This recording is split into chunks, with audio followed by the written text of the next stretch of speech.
yesterday we left off here on this.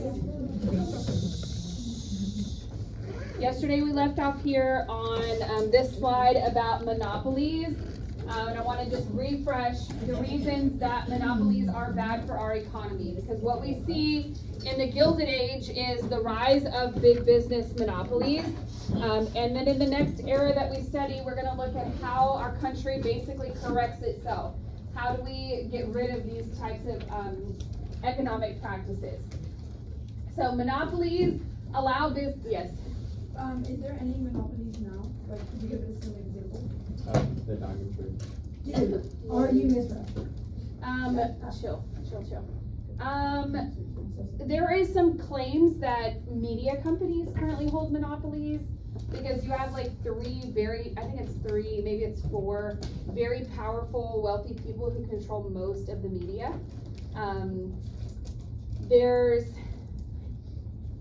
That's probably the only one off the top of my head that I could It is think of. diamond mining. But I don't know much about diamond mining. Yes? What? Diamond mining. Like going and mining for diamonds? Like, how are they a monopoly? I don't know, So because I don't know whenever much the about British it. colonized Africa, they made it so only one company could mine for diamonds, and instead of like actually mining for as many diamonds as they could, they could just say, oh, we didn't get this many and they're rare, and they would charge a whole bunch even though they were getting like tons. Okay. Well, The media one, how are they, so because if you only have a few people controlling the media, then they control basically everything that you have access to. Like what news you can get access to, how that news is portrayed. would it be like the owners of the social media companies? Not social media necessarily, but like big media, like CBS, ABC, these big networks. Do what?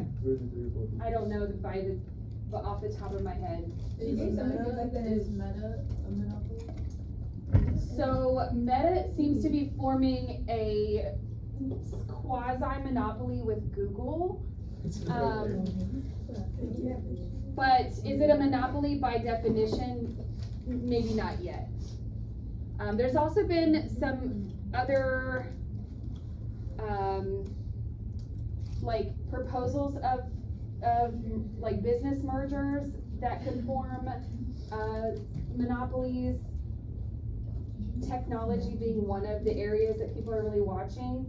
AI, even though there's a lot of competitive AI, it's kind of a race right now to who can have the best,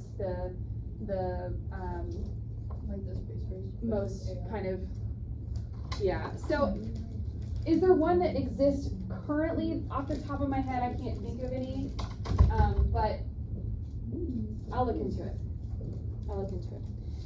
Okay, and the media is probably the closest I can think that we could be to a monopoly, because you have the same families owning multiple big media networks, big like news networks. Okay, so 4 reasons why monopolies are bad. First, if there is no competition in the market, then whoever controls that particular product, that particular good, that particular service can set the prices at whatever they want. Okay, so there's nothing that keeps the prices stable or competitive or low for consumers. They can supply you with inferior products because you don't have any options to buy anywhere else. We talked about that yesterday when I gave the hypothetical, what if you bought an Apple iPhone and it crashed the next day? Would you go back and buy the same exact product? Well, if you needed a phone and there were no other options, Apple could get away with that, right? They could get away with providing you with an inferior product. There is no incentive or less incentive to be innovative, to find new technologies, to bring you better products. And monopolies create inflation because there is no competition, there is nothing trying to keep the prices steady and as low as is reasonable for consumers. So what we see during the Gilded Age is these business owners, these entrepreneurs, create these kind of mega big businesses. Now, not everything about these big businesses is bad. The bigger the business is, the more efficient or cost effective they are for consumers. So think about a company like Walmart. If you went to Walmart to get a gallon of milk and you went to Stanton's to get a gallon of milk, Walmart's almost always gonna be cheaper because they have access to suppliers because they buy in such big quantities that they're able to provide you with things at a lower price. These businesses are able to hire large numbers of people. In fact, Walmart, as my example, is the largest employer in the United States. They employ, I think, over 200,000 people. They can mass produce goods because of the size of the business. Now, Walmart's not producing products of their own, at least not here in the US, but What about the brand create value? well, they have their own brand, but I don't know that any of that stuff is being produced here in the US. Most of it's being produced in China and other areas of China's where the majority of Walmart's manufacturing, if you will, is taking place, in other parts of Southeast Asia. And they can invest in expensive research and invent new items. If you think about AI and technology, we have big mega companies like Google, or Twitter, or ChatGPT. I don't know who owns ChatGPT. I'd have to look that one up. It's OpenAI, but I don't know who owns OpenAI. Sam Walton owns Walmart. Oh, Alton. Sam Alton. And what, does he have another business aside from OpenAI? I'm not sure about that. What can you, One apparently. yeah, OpenAI is the parent company. Owner, actual, let's owned by Microsoft. Okay, so Microsoft has purchased or owns ChatGPT. How do they make money off of that? I don't know, sponsorships, people, memberships, things like that. So these big companies can invest that money, Microsoft, Google, whoever, can invest their money back into newer technologies. And when you have a competition like we see now, every single day, that technology gets better. And I'll give you an example. ChatGPT came out my very last semester of graduate school when I was working on my final graduate project. And I went to ChatGPT and I asked it, could it tell me about a particular book that I was supposed to be reading? Because I could not understand what this book was about. No matter, read it over and over, it was just too technically complicated for me. And ChatGPT said, I am not a literary model. I cannot tell you about books. I could go on ChatGPT right now and I could type in a question very specific to almost any book, and it'll tell me, not only will it tell me the information from the book with a certain degree of accuracy, but sometimes it can even tell you where in the book to find that information. It's not always accurate, but it gets more and more accurate every day.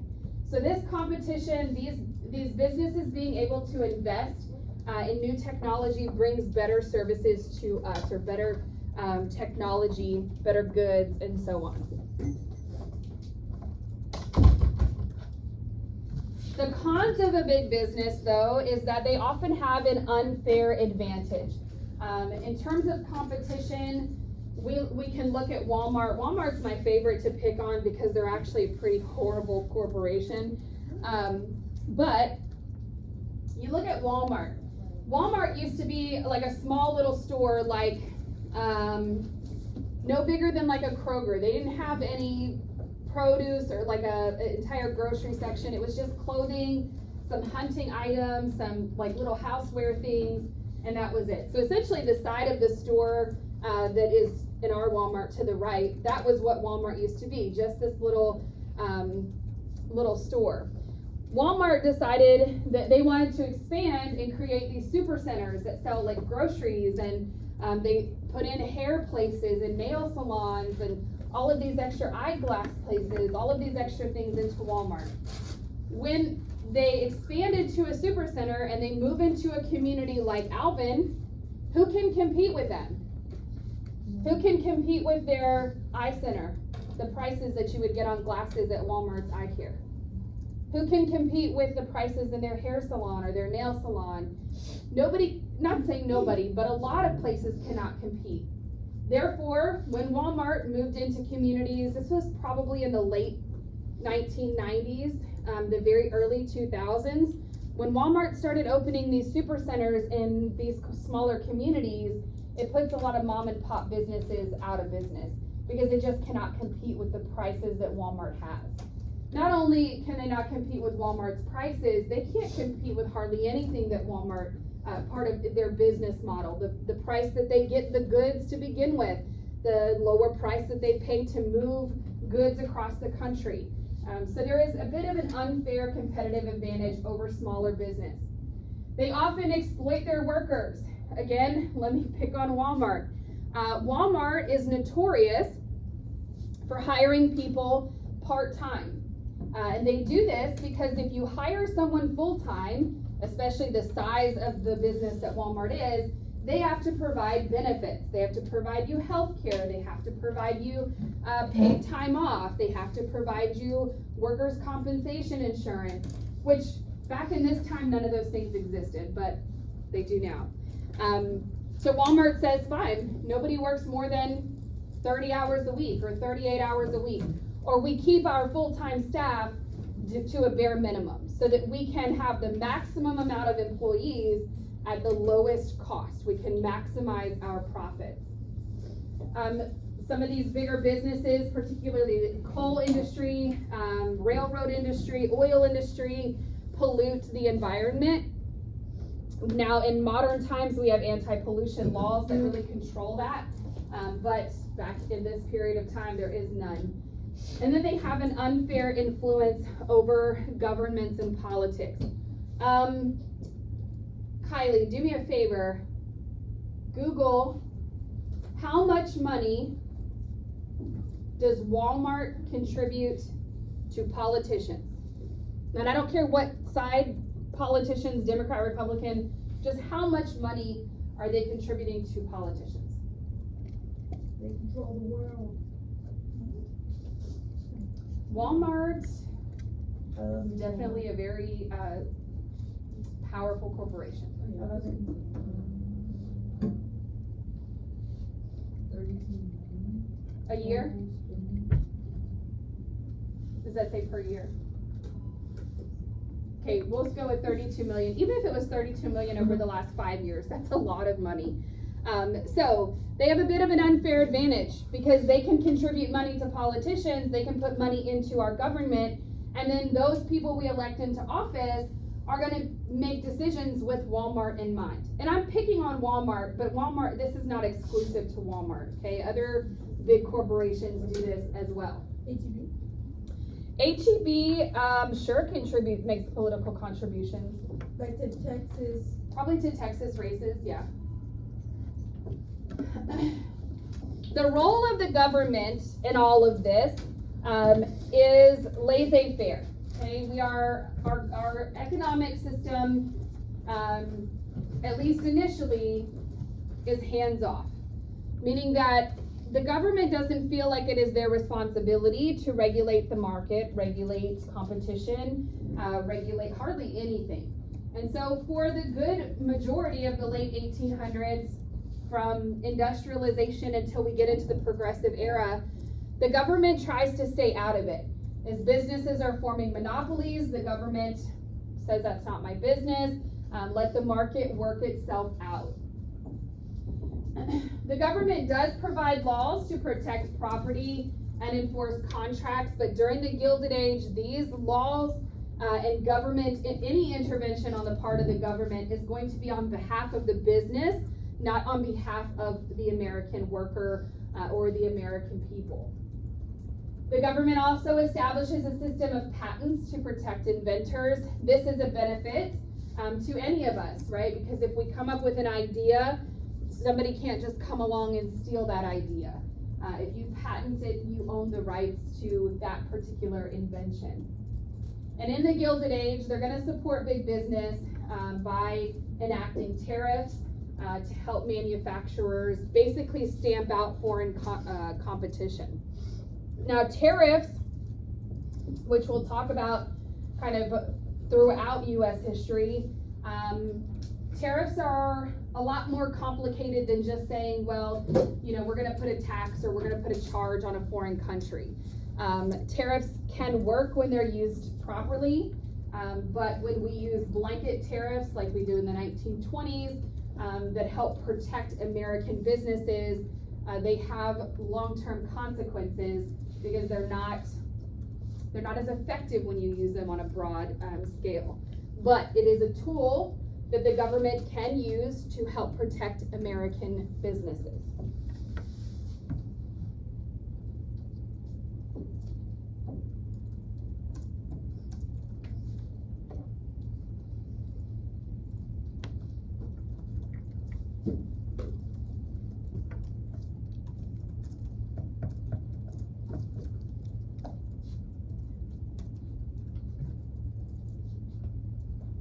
All right. The first time that the government is going to step in and kind of abandon laissez-faire policies and be a little more hands-on is with the railroad. The railroad is charging farmers, small little community farmers, more money to move their products across the country than they're charging big businesses. What it's doing to the agricultural community is it's basically choking them out because it's costing them more money to grow and transport their products than they can ever recuperate in sales. So they're not making profits. Farms are starting to go under, losing the family farm because they just can't afford to do it anymore. Not only that, but farmers who do move their products on the railroad have to charge higher prices to make up for the increased price they're paying to transport their goods. So the federal government will step in with kind of its very first intervention in big business with the Interstate Commerce Act. The Interstate Commerce Act basically says that the railroads must charge fair prices. You cannot give special favors to bigger businesses or to people that you're friends with or people that you might have formed a monopoly or a trust with. You must be fair to everyone using your service.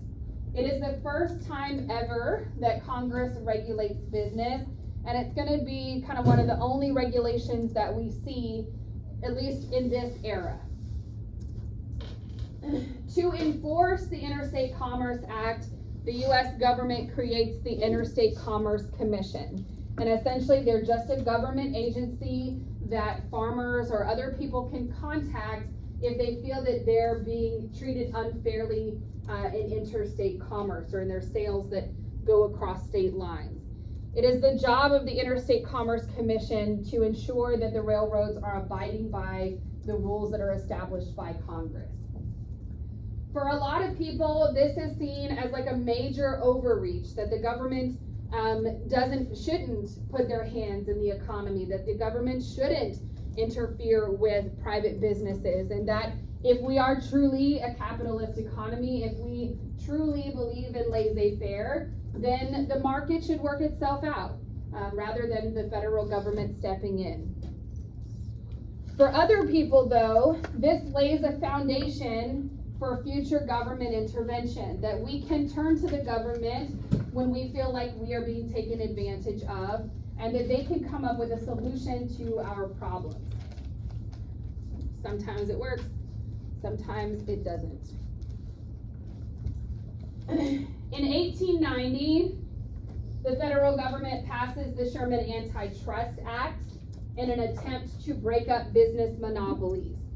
Now, the Sherman Antitrust Act, depending on the president, some presidents enforce it, some presidents don't. And what it did was it gave the federal government the power to go to a company like Standard Oil and say, you have to sell off part of your company. You have to break your company up into smaller companies that are owned by different people or whatever, to basically break up the monopoly and to create competition in the market. It also does the same thing with a trust. Now, in this class, we use these terms interchangeably, monopoly and trust. A monopoly is one person who controls the entire industry or the modes of production. A trust is when a group of people come together to do the exact same thing. It's just multiple companies or multiple people.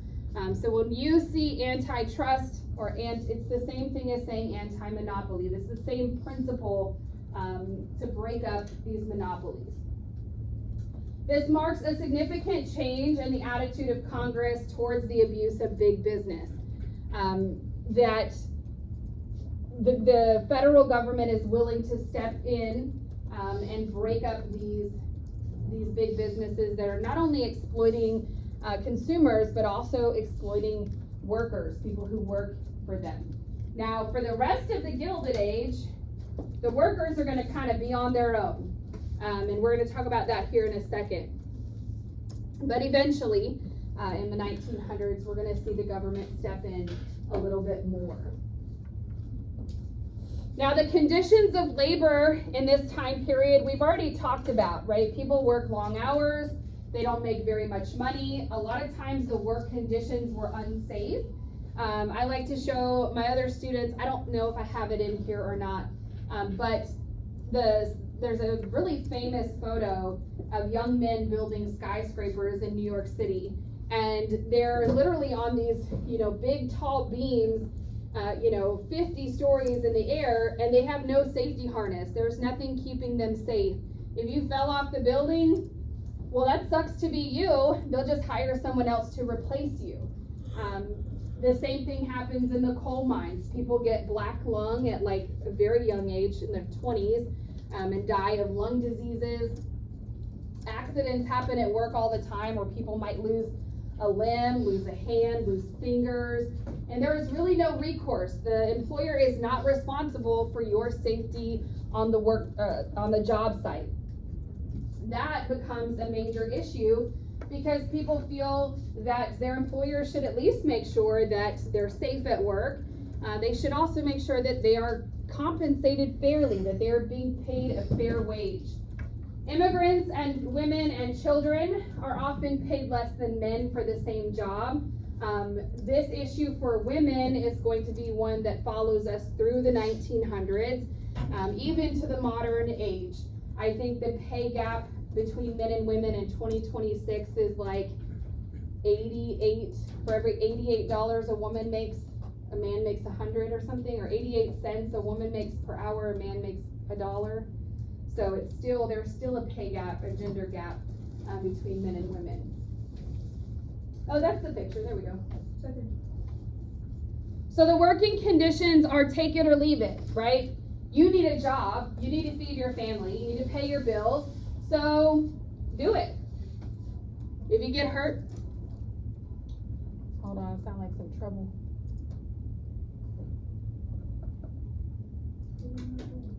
Oh, they just cussing, okay. It sounded like someone was about to fight out there. And I wasn't gonna break it up, y'all, but I would call somebody.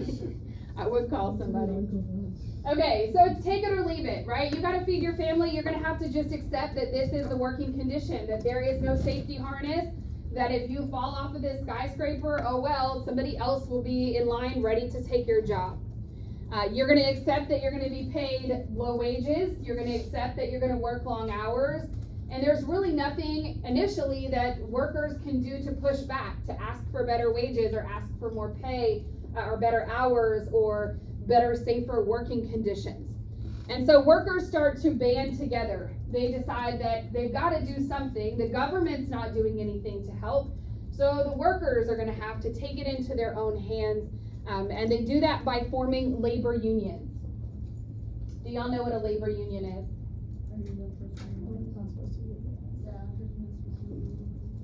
You heard you're not supposed to unionize. Corporate doesn't want you to unionize. No, business definitely doesn't want you to unionize. We'll talk about it in a second. All right, child labor. For the most part, if you came from a family that was, I'm not going to say well off like rich, but if you came from a family that could take care of itself, those children often went to school. But it was not public school like we know, where everybody goes every single day.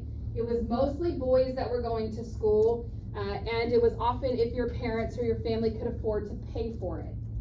For everyone else, which is the majority of people in this time period, children go to work. They go to work in textile mills. They go to work in coal mines. Start working in coal mines as young as, oh, I don't have the picture in here, young as like 3 or 4 years old.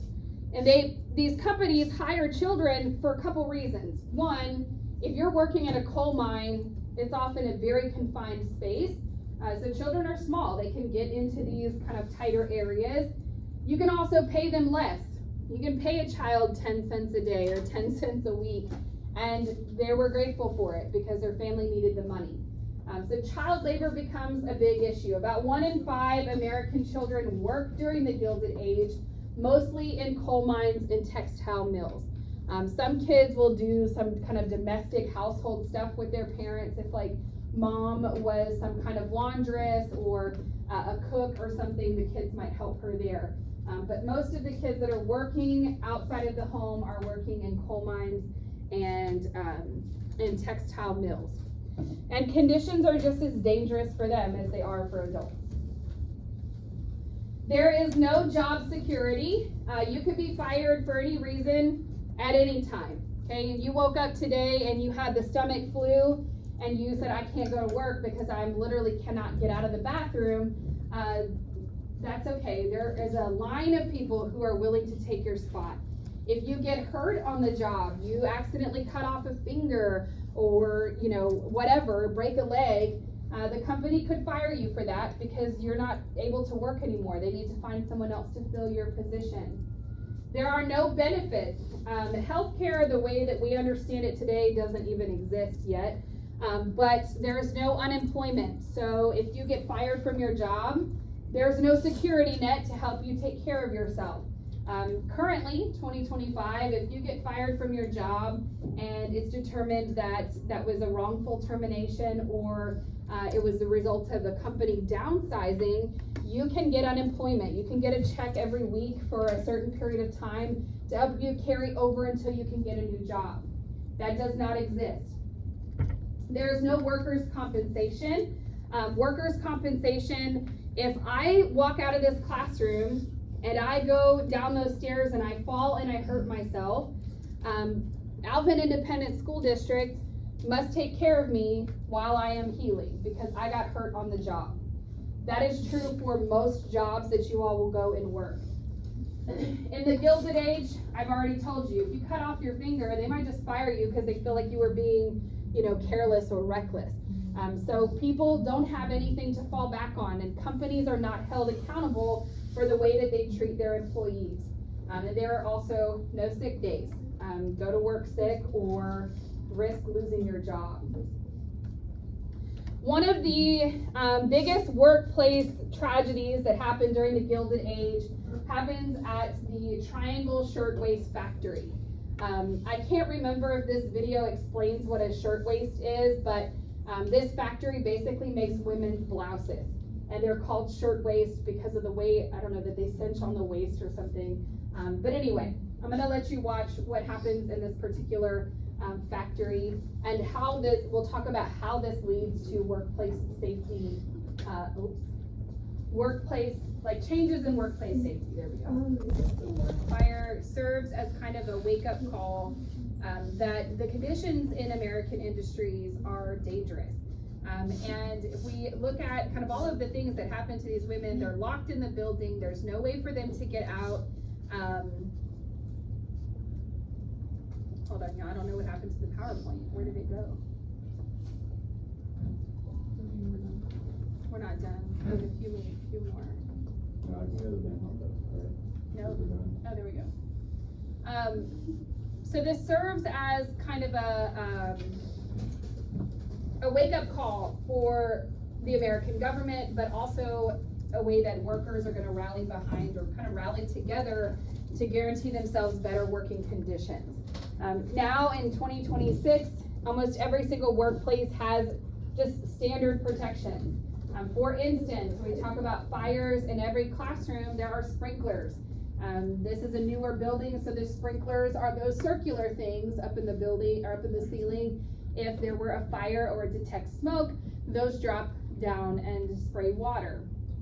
There is a fire alarm in every single classroom. There are smoke detectors in the hallway. The doors that go outside have to open outward so that people don't get trampled or stuck.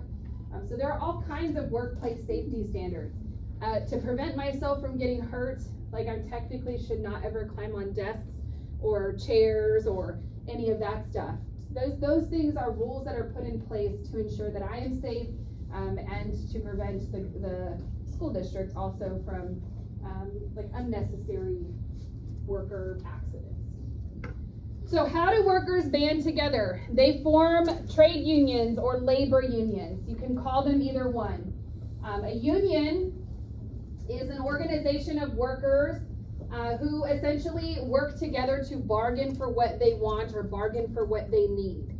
Now, companies do not like labor unions because labor unions help people come together and help people push back against the kind of exploitative practices of these big businesses. These workers work together to collectively bargain for better wages and better hours, and they do this through several different methods, but kind of the most popular way that unionized or union workers push back is through strikes. They strike. Y'all know what a strike is? Yeah. I feel like y'all do. Okay. They go on strike because it causes the business to come to a halt. Well, every business is in the business of making money, and if your workers are not working, you're not making money.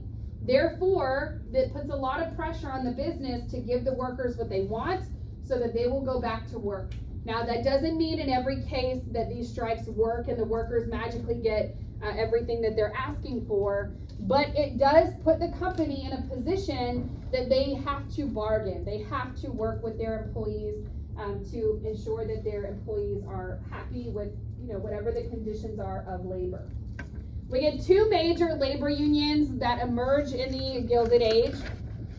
We have the Knights of Labor, which basically welcomed anyone. Skilled or unskilled laborers didn't matter. It didn't matter if all you did all day was hammer down railroad tracks, or if you were, specialized in making steel, or if you were an iron worker. Anybody could join the Knights of Labor.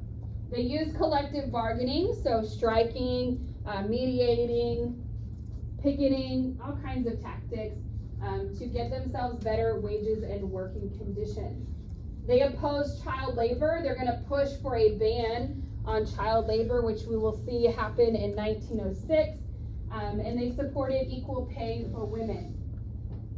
The Knights of Labor also called for restrictions on immigration because they saw that this huge influx of immigration was making this problem worse.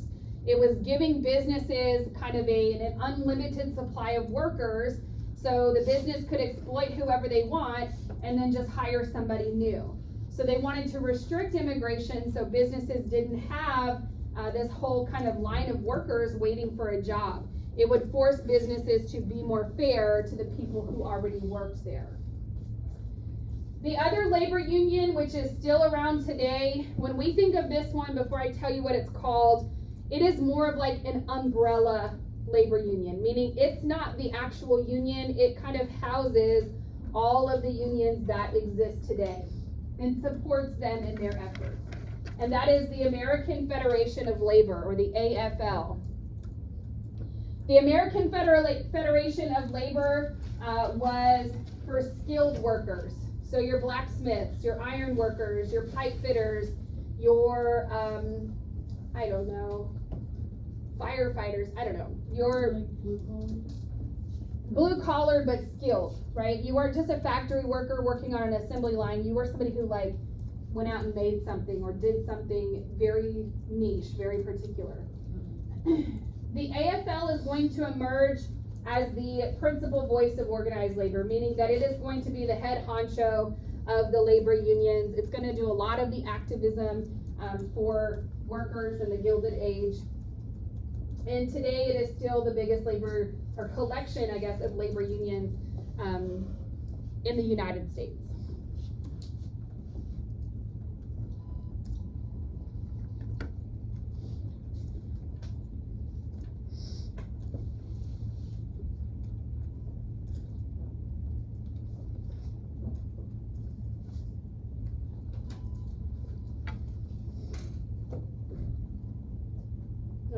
almost done, I just wanted to check.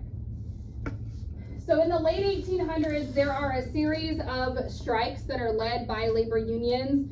There is the Haymarket riot, where the Knights of Labor are going to lead a strike against the McCormick Company. The McCormick Company manufactures mechanical reapers, which are used to harvest crops out on the Great Plains. The McCormick Company, if I remember correctly, the McCormick Company was trying to cut the wages of their workers, and so the workers decided to go on strike. This strike turns violent. This is a kind of illustration of what happens here, where the McCormick Company sends in like a security force to put down the strike. A bomb explodes, people get killed, but the kind of long-term problem or ramifications of this is that it starts to make people think that union workers or people who join unions are radical and they're violent. And so this really changes public opinion, or shapes public opinion towards labor unions. There is the Homestead Strike, which is a violent labor dispute between Carnegie Steel Company and his workers. This one is also about pay, that he wanted, not only pay, but the Homestead people who worked for Carnegie Steel had to live in like a little village outside of the factory, and they were basically living in like monopolized housing and only had access to certain products to purchase, and they had to rent these houses. There were all these weird conditions to work for Carnegie Steel. And so the people pushed back. They wanted better living conditions, better pay. That also turns into a violent strike. Carnegie is overseas when it happens, but he instructs his company, like the managers of his company, to basically just kill them, kill the strikers. If they're causing problems, there's no point in trying to negotiate with them. And then we have the Great Railroad Strike of 1877, which had to do with conditions of working on the railroad. This one I don't know as much about, other than it has to do with the conditions of people who are making the railroad cars. That's about all I know. I don't want to pretend I know more than that. What is most important, though, is understanding how these violent strikes are going to shape the public's opinion and the government's opinion of labor unions. Even this year, right now, you could go out and ask 15 people, what do you think about labor unions? What do you think about people who join unions? People have very, very strong opinions, either for or against labor unions. What these unions do, though, is they secure workers' rights that we all benefit from today. And I don't know if that's going to be in this PowerPoint, but even though there's violent strikes, even though the government has to step in and put some of these strikes down, what they do is they set the standard for businesses that if they do not treat their employees well, that their employees are going to push back, that they don't have to just take it, and that companies are not free to just exploit whoever they want to exploit. Attitudes towards big business. How do people feel? How does the government feel? Or towards unions, I'm sorry. How do the people feel? How do the government feel? And how do big businesses feel? Big business leaders don't want unions, right? Because unions are forcing these big businesses to pay their employees better and give them better working conditions. So they start to make contributions to political campaigns. That sounds familiar. We just talked about that with Walmart. They start making political contributions so that people get elected into office that will protect the interest of the big business. These big business owners have a major influence over politics, so much so that it becomes kind of talk of, I wouldn't say the town, talk of the country. A lot of cartoons are made about how these big businesses manipulate our government and make Americans question, does the government work for you, or does the government work for Andrew Carnegie or Rockefeller or whoever? This is one of those cartoons where we have these big business owners and trusts, and they're all standing behind the Congress people in Washington, basically intimidating them into making decisions that benefit the business. These business people are like these oversized, greedy, powerful men. This is not a very clear image, but in a clearer image of this, these people look scared of like the business owners. What does it say on the shirt? Steel, this is, I think, Steel something trust. They're all trusts, but I can't read all of them. I'm gonna see if I can find the one that's more clear after we finish. The government's attitude towards labor unions is that these labor unions were radical anarchists that needed to be put down. The government leaders feared that these strikes, which are slowing down business, is also going to slow down the American economy. If people are not working, if they're not producing goods, if they are not selling goods, if money is not coming back into the economy, this is going to slow things down. They also fear that if you pay people more money, then those companies are going to have to charge more for their products. It's going to lead to more inflation. And so the government is going to step in and use troops to go in and put down these strikes when they turn violent.